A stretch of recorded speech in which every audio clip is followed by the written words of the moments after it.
Welcome students, APMC 2024 BPC Pharmacy Counseling, B Pharmacy, Pharm D, Biotechnology, pharmaceutical courses సంబంధించి counselling ఇంకా start అవ్వలేదు. ఎప్పుడు start అవుతుంది, ఎందుకు ఇంత డిలే అవుతుంది, స్టూడెంట్స్ అందరూ ఇంకా మేము ఎన్ని డేస్ వెయిట్ చేయాలని చెప్తూ చాలామంది స్ట్రగుల్ అవుతూనే ఉన్నారు.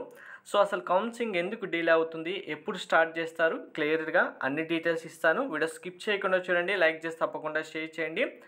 సో మనకు ఫార్మసీ కౌన్సిలింగ్ సంబంధించి లేట్ అవ్వడానికి మెయిన్ రీజన్ ఫార్మసీ కాలేజ్ సంబంధించిన పర్మిషన్ సెంట్రల్ లెవెల్లో అప్రూవల్ రాలేదు, దానికోసమే పెండింగ్లో ఉంది కాబట్టి లేట్ అయింది. ఈ పర్మిషన్ అనేది మనకు ఈ 30 వరకు కంప్లీట్ అయిపోతుంది కాలేజెస్ అన్నిటికీ అప్రూవల్ సంబంధించి.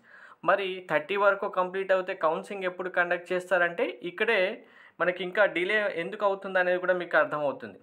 వీడియో స్కిప్ చేయకుండా చూడండి, లైక్ చేసి తప్పకుండా షేర్ చేయండి. కంప్లీట్ గైడెన్స్ కోసం ఛానల్ సబ్స్క్రైబ్ చేసుకొని బెల్ బటన్ అయితే ప్రెస్ చేయండి. మనకు ఎంపీసీ స్టూడెంట్స్ సంబంధించి కౌన్సిలింగ్ కండక్ట్ చేశారు, కానీ ఎంపీసీ స్టూడెంట్స్కి కూడా ఫార్మసీ కోర్సెస్ జాయిన్ అవ్వడానికి కౌన్సిలింగ్ కండక్ట్ చేయాలి, అది ఇంకా కండక్ట్ చేయలేదు.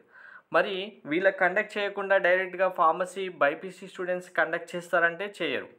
ఎందుకు అంటే 50% సీట్స్ ఎంపీసీ స్టూడెంట్స్కి ఫిల్ చేయాలి కాబట్టి ఫస్ట్ వాళ్ళకి 1 వీక్లో షెడ్యూల్ అంతా కంప్లీట్ చేసేసి, అంటే ఫస్ట్ వీక్లో నెక్స్ట్ మంత్ ఫస్ట్ వీక్లో ఎంపీసీ స్టూడెంట్స్ సంబంధించి కౌన్సిలింగ్ అయితే కండక్ట్ చేస్తారు. ఫస్ట్ వాళ్ళకి కంప్లీట్ చేయాల్సి ఉంటుంది. అది చేసిన వెంటనే ఫార్మసీ సంబంధించి బైపీసీ స్టూడెంట్స్కి కౌన్సిలింగ్ అయితే స్టార్ట్ చేస్తారు. కౌన్సిలింగ్ సంబంధించి మీకు కంప్లీట్ గైడెన్స్ మెంటర్షిప్ కావాలంటే డీటెయిల్స్ డిస్క్రిప్షన్ ఇచ్చాను. మెంటర్షిప్ తీసుకున్న స్టూడెంట్స్కి కౌన్సిలింగ్ కంప్లీట్ అయిపోయి కాలేజీలో జాయిన్ అయ్యేంత వరకు కంప్లీట్ గైడెన్స్ ప్రొవైడ్ చేయడం జరుగుతుంది. Very important, BiPC pharmacy counselling first ఫేజ్లోనే సీట్ రావాలి, లేదు అంటే ఇంకా నెక్స్ట్ ఇయర్ మళ్ళీ ట్రై చేయాల్సి వస్తుంది. ఫస్ట్ ఫేజ్లోనే అన్ని సీట్స్ ఫిల్ అయిపోతాయి. So next month second week BiPC pharmacy counselling కంపల్సరీగా స్టార్ట్ అవుతుంది, షెడ్యూల్ కూడా రిలీజ్ చేస్తారు. Thank you.